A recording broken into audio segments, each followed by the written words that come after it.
Just want to briefly discuss Josie's extensive biography. So Josie is a Cree author of My People's Blood, Indigenous Sexual Health Recovery, and it's based on STI HIV prevention work using popular theater and action research. She and a popular theater practitioner work with Aboriginal young adults who address a taboo subject with the support of a group of elders. And currently, she's involved in governance with Big Stone Cree Nation, located in Treaty 8 territory, and holds board positions with Poundmaker's Lodge, and the Nahiao, and the Sitiguna. I was going to get that perfect. We practiced this. The Sitiguna Foundation. And previously, Dr. Auger conducted research, developed curriculum, provided leadership for a nonprofit organization, and taught several courses both within mainstream post-secondary institutions and a tribal college. She taught courses in Aboriginal justice, Native studies, history, health, and drama. Prior to academia, she worked for CBC Radio and Aboriginal media. She is a woman grounded in her spirituality and traditional practices who applies Indigenous and Western knowledge in her work and in her presentations. In her presentation today, she's going to talk about the assessment, diagnosis, and treatment for addictions, as generally seen from a Western lens that takes into account mind-body dualism. The presentation broadly examines the context of Aboriginal peoples in Canada towards a holistic approach. Culture is a cure for addictions to understand the whole being that includes one's mind, body, spirit, and emotions. So without further ado, I would like to introduce Josie Auger to the mic. Thank you.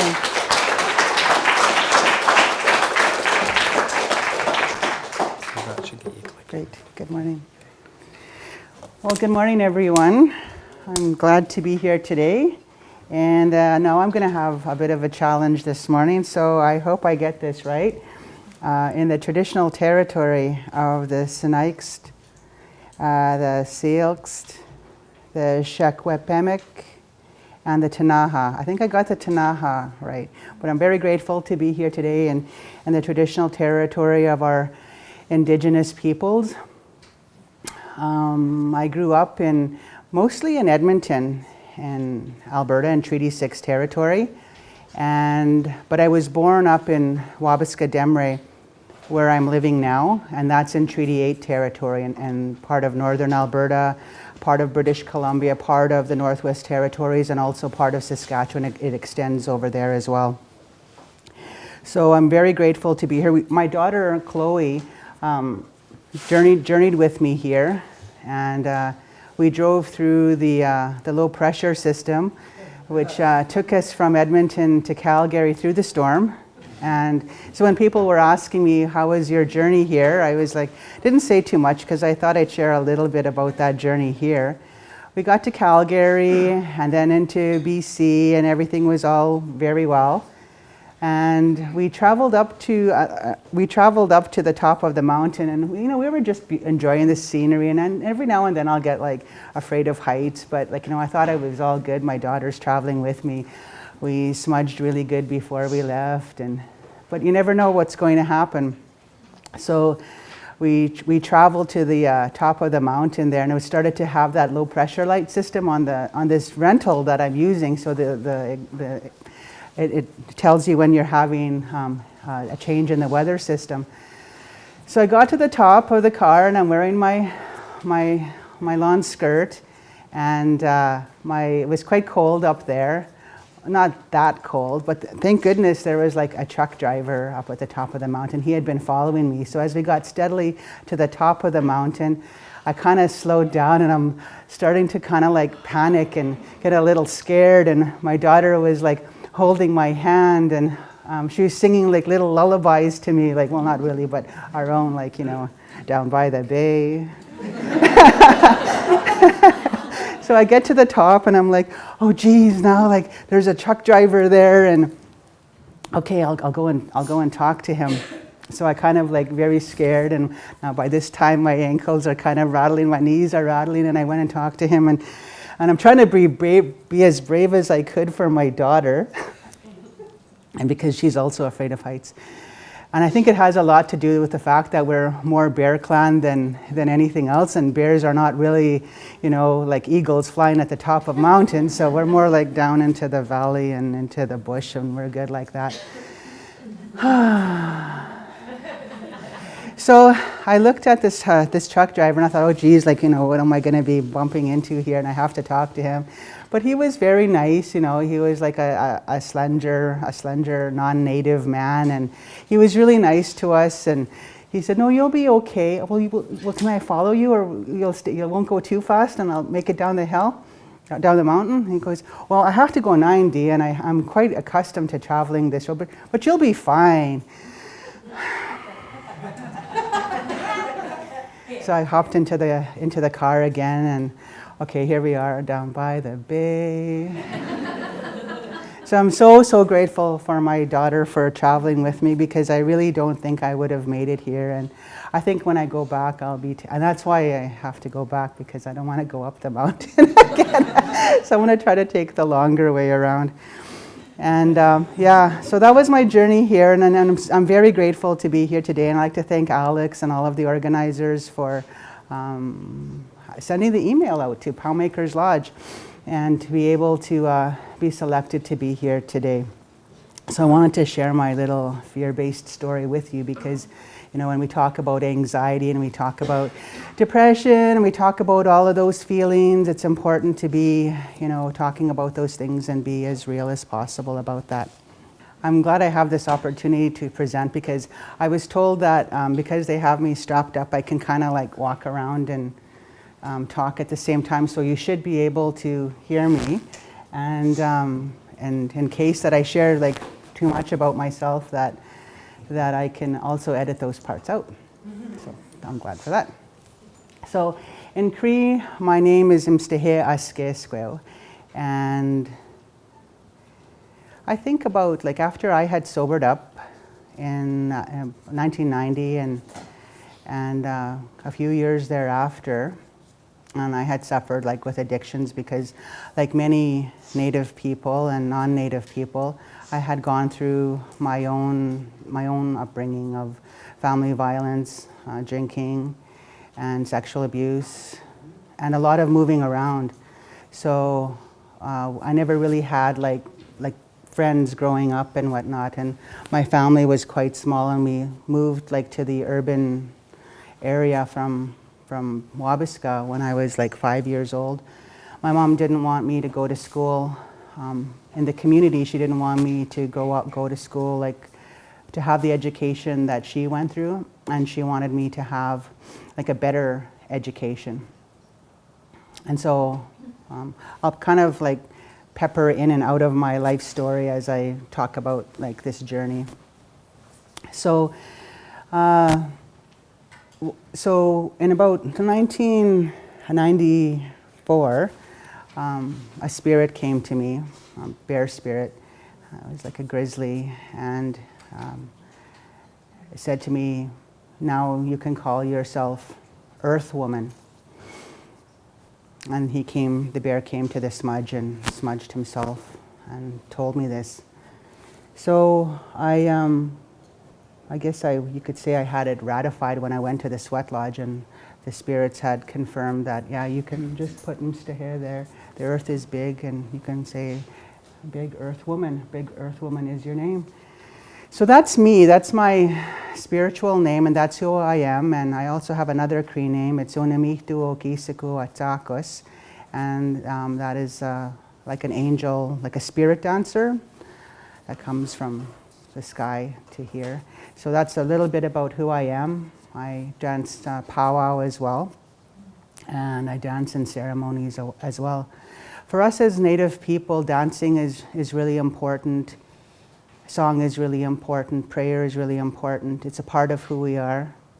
Because the word for kakisamuan is like praying and dancing. And that becomes a part of like who we are. So that word connects us to that experience. It's very experiential. So when I completed high school, and I went to university sometime thereafter, and I completed my PhD, and it was it kind of came into being through Dr. Stan Houston, who had asked me if I would be interested in writing about STI, HIV prevention, the most intimate part of who we are as people. And I found, like, for a person who had been sexually abused and who had a lot of traumatic experiences, I knew that this was going to be a journey about talking about the impacts of residential schools, talking about growing up in families where there was alcoholism and dysfunction and so forth like that. And that it was going to require a big heart to be able to do that. So I surrounded myself with our local elders, and I surrounded myself with a popular theater practitioner who could support the work that was important, and as well as the young people who were brave enough, who had the courage, who had the heart to be able to come and share their stories. So we began to address STI, HIV prevention in a community that had higher rates of HIV. And so we, during the course of writing up the results of the research, and that, yes, popular theater and action research do work as methods with an Indigenous community where literacy rates tend to be low, and so where they can feel like the lived experiences of the effects of shame, blame, guilt, and all of the lateral violences that demean who we are, demean who we really are as Indigenous people. And in the process of writing the book, I was supposed to do narrative analysis with the group of young people, but they were so exhausted, like emotionally exhausted after doing the research, that they didn't want to write anymore. They didn't want to share their story. So what happened was that I went back to my original question, was that how does this being involved in this research project affect the work that you're doing on an individual basis, on a family basis, on a community basis, and a nation basis. So because my research questions were oriented that way, I was able to go back to that, and I created an Indigenous way of using our natural laws to be able to analyze the stories, the real stories, and the fictional stories of what they were sharing. Because part of it was based on the stories that they were their own personal stories, but also the stories that became dramatized. So I used the natural law value teachings of kindness, of honesty, of caring, and strength to be able to create this model in this book. So also a little bit about who I am. I enjoy teaching. I taught at Musqueam Cultural College at the University of Alberta, and guest lectured in various other institutions. I enjoyed doing that, and I worked for a nonprofit organization as well during the time that I was completing my dissertation in 2010. In 2008, I was working for the nonprofit organization and worked there for 4 years. So that's been a little bit about my introduction as to who I am. Sorry, this is a little bit busy. So this is where I begin to talk about finishing high school. I finished high school, and then I moved home to Wabasca. And I just got to ask a question. If I step away from here, can you all still hear me? Or it's all good? Okay, good. So when I moved from Edmonton back to Wabasca for a little while, I had to finish off a few credits for my high school diploma, and my mom had moved back to the community as well. And so when she moved back to the community, we had an opportunity to really connect like as mother and daughter. And we came out to Vancouver in 1980, when was Expo, 86? Yeah, so we came out that year and we really bonded as mother and daughter, and it was really good. I went off to Grant MacEwan College and I completed my Native Communications program, and CBC was looking for like a production assistant. So I applied and they took me on, and I did some radio commentary for them.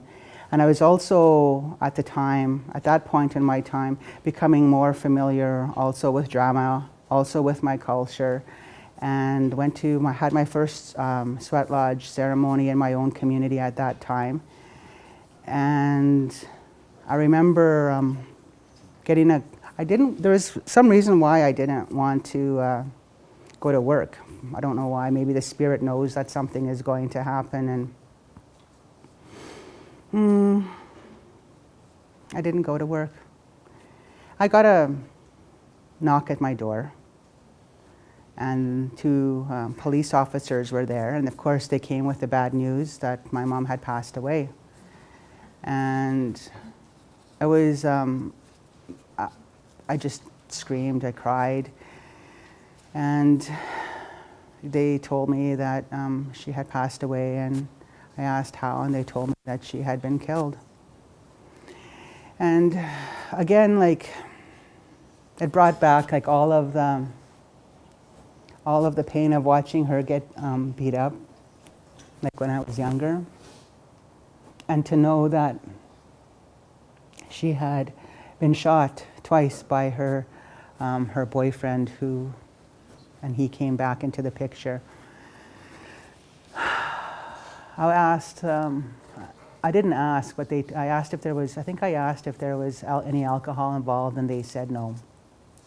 And I was like grateful for that, because, you know, like with the growing up, and you always wonder, like, you know, the shame of alcohol, the terribleness of alcohol in the home. So she left us, and at that time we had the wake in the house, because we didn't have the big community hall, and we didn't do that, and this is how we buried our dead. And I remember when the coffin was being brought through the house, they had to take the windows off, because my grandfather, it was his late house, and you couldn't fit it through where the wood pile goes and stuff like that, so you had to put it through the windows. And this huge, huge, huge gust of wind like just came in and blew, and it was just like really, really hard. So it was hard for my sister, it was hard for my brother, it was hard for me. But I took it upon myself like to make the arrangements for my mom. And I didn't really involve my aunties very much like in this process, because I chose like to do this for her. So I know that this can be like a little bit like difficult to talk about, and difficult to share, and difficult to hear. But my mom, I guess, and I love her so much, and I miss her all the time, and I think about her lots. This is about like a story about historical trauma. It's about addictions. It's about the things that we have to go through as Indigenous people, and what makes us stronger. So after I got my name, my Cree name as well, I went on into university. And I buried myself there comfortably in trees. I called them, the libraries were like trees. There's all this paper originating from all these trees, and I enjoyed being there. It was a very safe place, and I stayed there for a very long time, just in absorbing reading materials and doing all that sort of thing. And I would go to ceremony too as well. And it was at a point in time, like when people were at the University of Alberta, where young people at that point in time who were my age, were also in the process of finding themselves as well. So there was this movement of reconnecting to who we are as Indigenous people. And that question of like who we are was always a part of me. And I often wondered, did people have these same experiences as I did? And I always thought I was always like this oddball, this weird person that had all these horrible things that happened to her. And everybody else had the white pointy picket fences, and that they had these perfect little lives. But I felt like it was me. And I found out that it wasn't really like that, but people would start to go to like talking circles and sharing circles. So I started like coming out of the libraries, I guess, if you will, and sheltered myself in my home. And my daughter was a little girl at that point in time, and we would go to round dances at Poundmaker's Lodge, because it was like a hub, a place where people could go for round dances, for sweats. We could go there for powwows as well. And it was a very good place. I also joined a group of women who were part of the Three Fires Society, and it was like an Anishinaabe group of women who had elders like Peter O'Chase. I'm not sure if any of you had ever met like Peter O'Chase, but he was a centenarian, and he lived a very long time, and he always shared those teachings, of course, like with people like the elder Jim O'Chase as well. And very fortunate to be able to have listened to those stories as well. So meanwhile, all of this information is kind of being layered. There is the Western knowledge, there is the Indigenous knowledge, there's my own experiences, and I was formulating like who I am as Mstahea.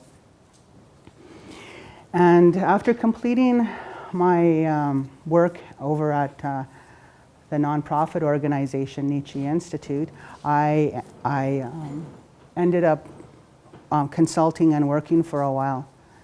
And I went back home to Big Stone Cree Nation, which is located in Treaty 8 territory, after being elected as a counselor for my nation. So I'm proud to be from there. And currently, right now, I am building a base. I'm building my own home, and I'm really connecting to the people in my community. And I'm also a member, like I said, of Poundmaker's Lodge, and this has been fairly recently that I've accepted the position. And because of my own experience with what happened to my mother, and during the time that I had been elected as a counselor for the nation, we had a second cousin of mine, Gloria Glaju, who went missing and hasn't been found, and she's still out there. So the community does a lot of work on missing and murdered Indigenous women as well. The young people in the community and the local college, the Career Pathways Project, they gather together and they do the walks, and they're doing more to be able to address the issue. So I was also asked to speak on missing and murdered Indigenous women, and also speak about my story like in the community as well. And my aunties were there at that point in time, and they came on to the stage with me because they felt like they needed to support me. So they both stood beside me as I spoke, and I talked about my mom, and I went back to the RCMP records, and I looked at all of the information that was on there, and I shared that as well. So it was good. And I've also been going to the University of Alberta, promoting my book and talking to the students there as well. And things have changed so much now at the university, and I find that the public speaking engagements that I've had, whether they're at the University of Alberta or at the University of Saskatchewan, the people who are now teaching Indigenous studies or Indigenous professors teaching in various faculties are very open, they're very edgy, and it can be sometimes uncomfortable, but it's the things that need to be said, right? So I like that. I like that. Because it's also, but to do it in such a way where I hope that we can continue to work like in the spirit of kindness, of honesty, and of caring, and of strength. Because as we talk about these issues, we need to look at the historical impacts of colonization on Indigenous women and men. And this calls for everybody to be able to speak about this. I know that we're here in the traditional territory of other Indigenous groups. Now, I can't go back and pronounce those because I might trip over my tongue or something, but it's important that we honor who they are and honor the people that are here and their experiences, and hope that they'll be able to share as well as the impacts of the things that they've experienced here in this beautiful land. Where I'm from is Treaty 8, and some of the things that they talk about are the treaties number 1 to 11, and that we are all treaty people, because it was a relationship. It was a relationship of sharing the land. That was the whole intention, was about sharing the land. And so it's not just me, because I have a status card, that makes me a treaty person.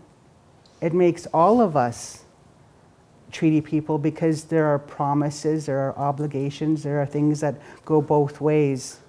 And so that we can continue to build that relationship, even though like Canada is now celebrating 150 years of being a country.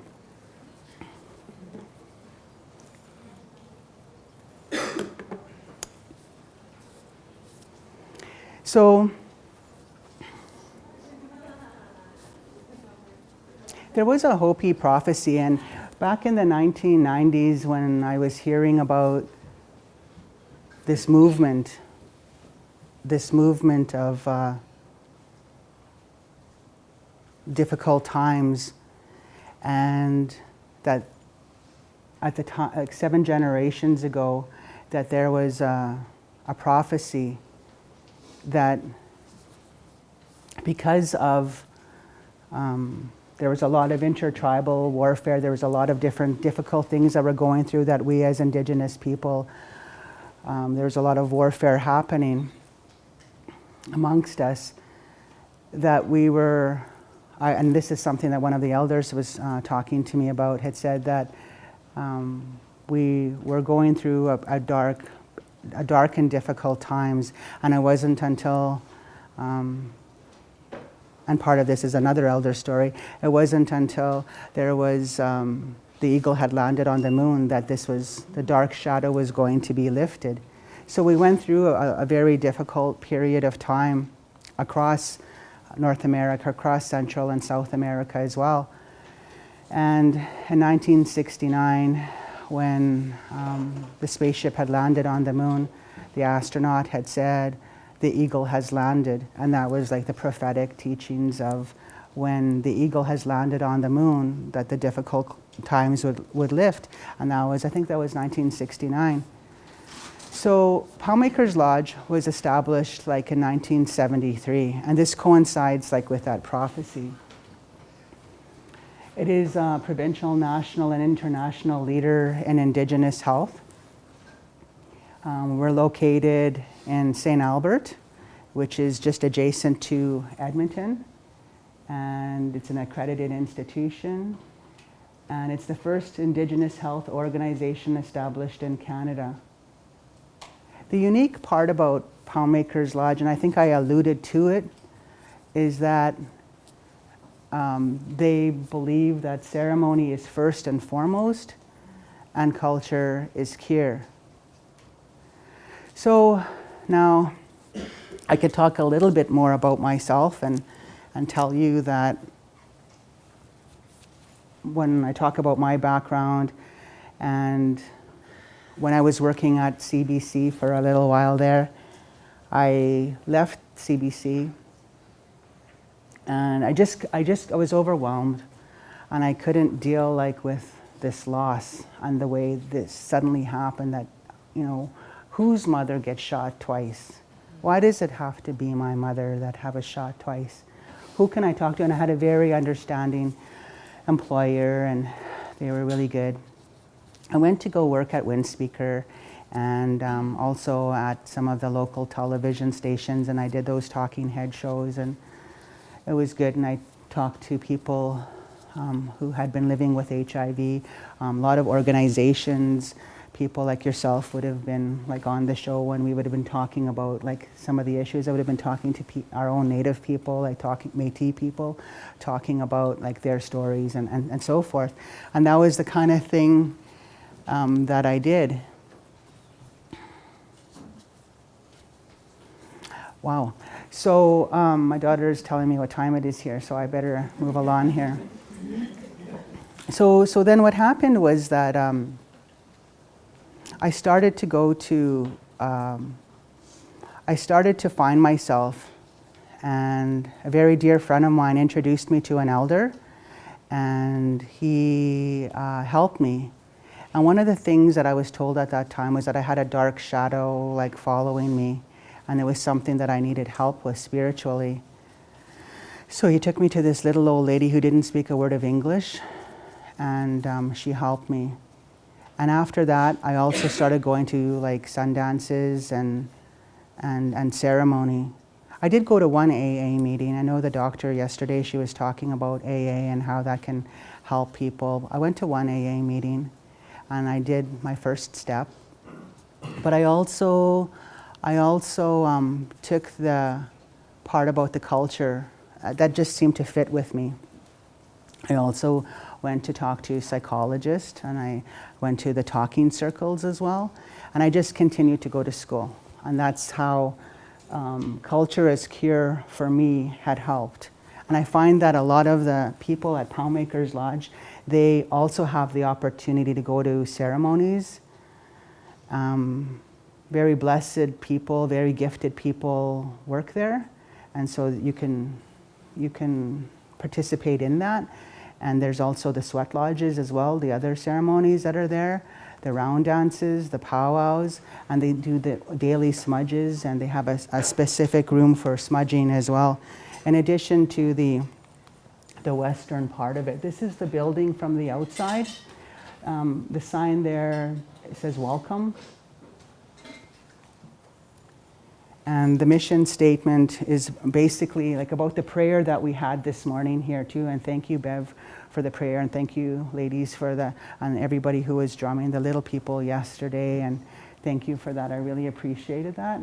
And so it helps us to recover from our addictions, because we look at things holistically. We look at things, at how things affect the mind, the body, the spirit, and the emotions.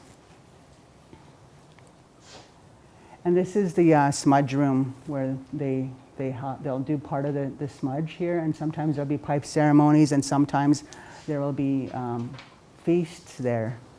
I liked what the doctor had to say yesterday. I think she did a really awesome presentation, and I hope you do fill out your evaluations for her. And because she was talking about addictions as a chronic disease management and looking at it from that perspective. And in our cycles as well too, in our circles, we have prevention and we have protection from an Indigenous concepts. And when we talk about our prevention and our protection, we're talking about our belief system and being connected to our belief system that enables us to follow through on the things that we do. Like this tobacco here, it was one thing that I requested. See, tobacco, the Cree word for that is stemau, and this is the plant, the original plant. And so this is helps you open the doors It helps you open the doors to like the spiritual realm. And so when we're asking the spiritual realm to help us with prevention and protection, we not only give this tobacco, but for us where we're from, we'll give like sweetgrass, or sage, or fungus. Wiccamussigan, it's a fungus that grows on diamond willow fungus, and also the cedar, which is so plentiful here. And we will give that with a gift to the elder, and that's part of the process, is this honoring and respecting the belief system for chronic disease management of addictions. And so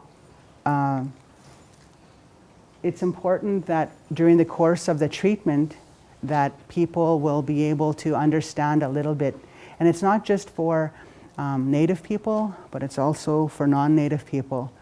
And it helps them connect to themselves, to who they are. These are some of the programs and the services that are offered. The 42-day is for the adults, the 90-day is for the young adults. There's a lodge here that's available for the people who need that extra aftercare for the women, an outpatient office, telemental health services, and the treatment for opioid users. And there's a medical clinic also part of the lodge as well. Oh my. So when we talk about the historical trauma, it's not just about me, of course, right? It's about all of us as like Indigenous people and Aboriginal people here in Canada. We lost a lot. We lost a lot of people due to like smallpox, the infested blankets that were given to Native people here in BC as well. Also to tuberculosis, to other infectious diseases. There was a catastrophic population decline where we lost so many people, knowledge users and knowledge keepers and wisdom keepers and so forth. And all of the assimilation policies and the residential schools like impacted who we are. Duncan Campbell Scott refuted Dr. Bryce's recommendations to address tuberculosis in the residential schools, and a lot of children had passed. And families that were once connected to land, to language, to culture, were even displaced, and people were removed. And so, you know, we know that this is part of the long, terrible, difficult shadow, the difficult times that we went through. And we're starting to come up out of it more and more because we have our culture, we have our belief system, we have our prevention, we have our protection to be able to continue to be resilient in the face of adversity. And so the impacts of church and state has changed our value system. And so today we're still needing to connect people. We're still needing to connect people to their value system. So some people may value fitting into mainstream society. Some people may value just, you know, being totally traditional and fitting into that world. Some people might choose like to be bicultural, and some people will be marginalized and not value fitting into any system, into any part of society. So we know that there's like lower life expectancies of First Nations people than the general population. We have a higher birth rate. We have young single parents, a younger population as a whole, and majority of people are living on reserves like in these First Nations. So connection is really important. In our language, one of the things that we ask is, Danti Utsi Kia. Where are you from? Danti Utsi Kia. And that word Utsi is like your belly button, like where are you from? And so when you remember where you're from, where you're tied to, where your mother was from, you know, like kind of like where you're from. And we have rites of passage ceremonies across the lifespan, and these are very important milestones for us, if you will. And the greatest gift, the greatest ceremony is the birth of a child. And so how we treat that life, and this is part of that prevention and that protection, how we treat that life, how we treat that utsi, the umbilical cord, as well as the placenta, is how we value the life of that child.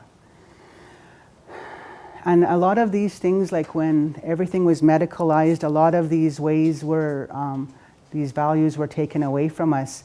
And we take that utsi and we will put it someplace where we believe that it's going to help that child. So if you were putting it out into the bush, you would, or for us it's up in the bush, well here there's lots of bush too, but he would be a good hunter, or he would put it like with like a sewing kit or something like that. The child would be a good seamstress or something. And I keep my daughter's utsi, my two daughters' utsis, with my sacred belongings, and they're with me, and I'm grateful. And although like I learned about the treatment of the placenta as well later on. My younger daughter, I have a younger daughter, and she's 10, and I took her placenta and I put it out to the land as well. I wanted her to be connected to Wabasca. I wanted her to be connected to our lakes, our watershed that's up there. So I put that into the earth with the tobacco, and I said a prayer, and just as that was happening, then the thunder beings came and they blessed the whole event, and I was really grateful that the thunder was rolling as this was happening. So it's important to treat the life of a child as part of the prevention and as part of the protection. And even when they become young women and young men, there's also like teachings on that as well. So like young men will be taught to do their first hunt, whether it be for rabbit or for duck or for something like small game. A big feast would be happening to say, hey, you know, Dakota has become like a man, and we're going to put on this feast for him, and we're going to honor him and recognize that, you know, yes, he's changing, and we value that change. And also with the young girls, there's a specific like 4-day ceremony for when they go through their moon time as well. And they become very sacred, and they are able to doctor during that time. When I say doctor, it's like a spiritual healing. They're able to do that during that time as well. And then of course like marriage is another part of that rites of passage. And a lot of this was taken away from us. And I know like when I was becoming a woman, like that wasn't taught to me, and I had to relearn all of this. So I say, and I use the words of one of my colleagues, Narcissus Blood. He said, I will spend the rest of my life learning to be native. And I respect that, because it is about constantly going back to all of this. And so it's a lifetime of knowledge, it's a lifetime of learning, it's a lifetime of sharing. And so that we can address like a lot of these difficult times, because another elder that had talked to me had said this before was the late elder Agnes Smallboy from Musqueam, and she said, our culture, we don't keep our culture, she said. Our culture keeps us. And it helps us, because if we believe what the doctor said yesterday, that we got to think of it as chronic disease management, we can take that from our own Indigenous views and say, yes, we have our own prevention, we have our own protection to manage our chronic diseases. We can do these things because there's a whole body of knowledge, and we still have elders with us who can share, who everybody has a gift, everybody has something to share, that they can bring that to any organization, so that there's balance between the Western and the Indigenous knowledge systems. So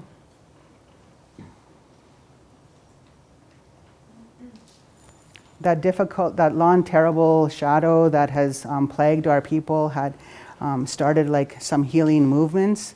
I went down to Colorado.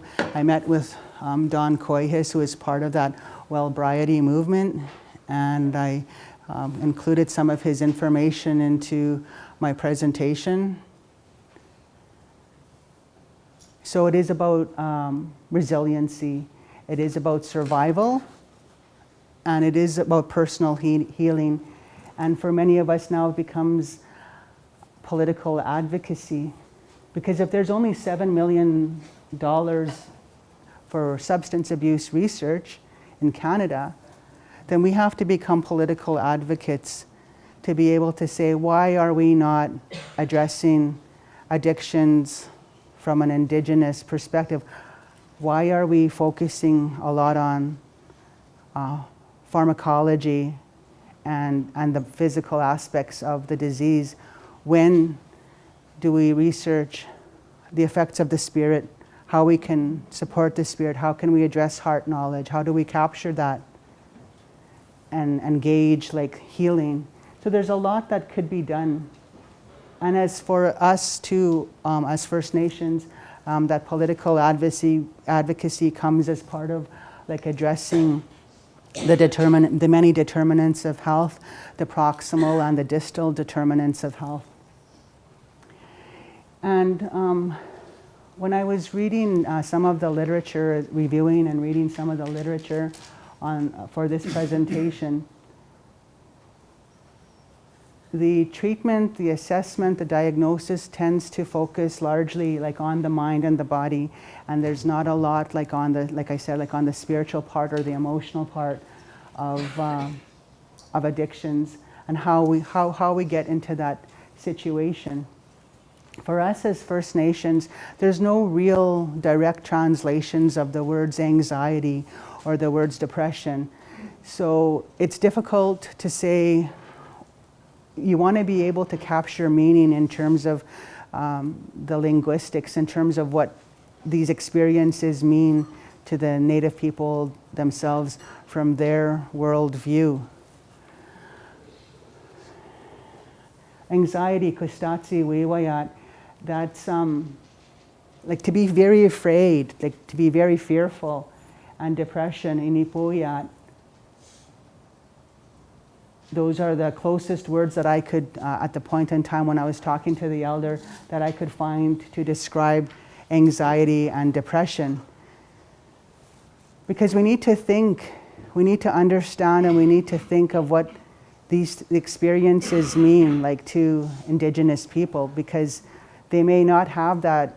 What is anxiety? What is depression? They might not know what that means, because the symbolism provides insight. And we need these things to be looking at it holistically, like from the medicine wheel. And I was grateful, like looking around the college here, that there is the connection to the mind, the body, the spirit, and the emotions. Like you see those symbols, like in the school, with some of the book showcases. So if we understand, there's a connection to a belief system, a connection to Creator, a connection to ourselves, and that everything comes like mind, body, spirit, and emotions holistically.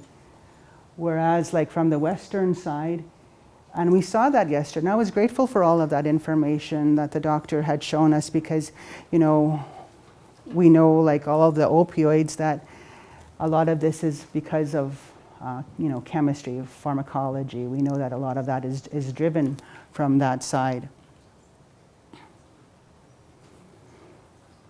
And we know that they also have medicines that they could prescribe for some of those addictions as well. And because of the dilemma, because of the crisis that society is in now, we have to look at embracing all ways of knowing so that we're able to help people. Like, I went to a fast before I came here over the weekend in Treaty 8, and there was a young girl, young lady, who was 4 months clean from crystal meth. And she said that, I asked her a little bit about it, and she told me it was because it was being offered to her. It was a part of her immediate environment, and that everybody was doing it, so she chose.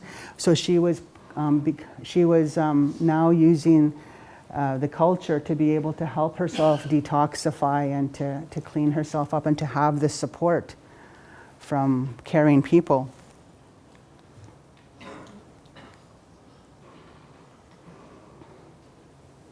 So a lot of this information here too talks about the participation, how community becomes very important, how supporting Indigenous knowledge is really important to address the aftercare, to address chronic disease management, and to talk about health promotion, prevention, protection from these Indigenous ways of knowing, so that we can be able to help young people like the 19-year-old or the 30-year-old who lost her spouse.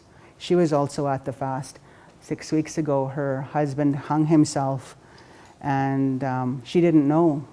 She didn't know that he had mental health issues and that he was suffering for a long time. So her being at the fast also gave her time to give voice to her pain that she was in, and what her children were going through.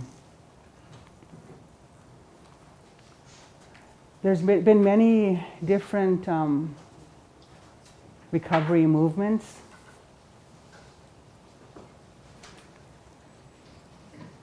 But basically, a lot of this is talking about, like, the commitment, the purification that you see, like in this ceremony, using the tobacco, the sage, the sweetgrass, the fungus for medicines to help people. Establishing that sense of identity, to have speakers come to help people, have the local people talk about what it means to be First Nations in this area, connecting them to land, language, and culture, to be able to give them the ability to have their basic needs met, to have that safety, that security, that sense of fitting in, the sense of love, and to be able to be stable and recover. Ceremony is very important. When we have ceremonies at Poundmaker's Lodge, we go into, I guess it would be like a night lodge, right, Chloe? And in the night lodge, it's really dark in there, and people don't have to be seen like as we are now.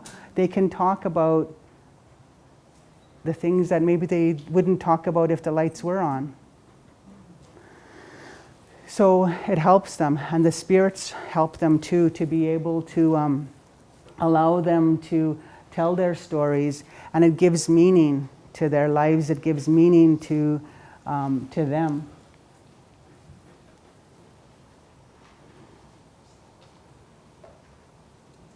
I think I had talked about bridging the gap between the Native and Western healing practices and following the protocol. And that gift giving is really important, to really honor, to really respect the knowledge that is being shared, so that it's accepted, that it's not something that it's a component. And that's the other thing too. You don't want to just have a cultural component in any of the programs, because it just becomes like this little piece of something that, it's a soft line budget item. We can delete it. You want to have this as part of your core funding,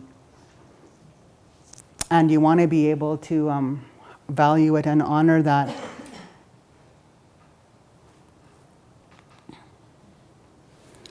Again, culture as cure addresses the emotional, the physical, the mental, and the spiritual. And when we talk about the connection, it is talking about like sharing things, like having the elders come in to talk about like creation stories, having them to come and talk about medicines, having them to come and talk about rites of passage, and be part of talking circles, and to let them give voice to the things that maybe they didn't grow up with, that they wish they would have, and that it's okay to say, you know, I'm going to spend the rest of my life learning to be Indigenous or learning to be Native, that's okay because of everything like that we've gone through.